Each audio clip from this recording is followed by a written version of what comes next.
মহেশতলের সাংসদ অভিষেক বন্দ্যোপাধ্যায়কে সম্বর্ধনা দিলেন পৌরপিতা গোপাল সাহা।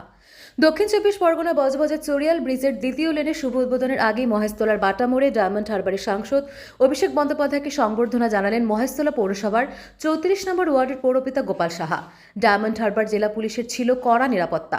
পৌরপিতার কাঁধে কাঁধ মিলিয়ে মহিলা এবং পুরুষ তৃণমূল সমর্থকদের ভিড় ছিল চোখে পড়ার মতো। অভিষেক বন্দ্যোপাধ্যায়কে সামনে পেয়ে আনন্দিত সমর্থকেরা।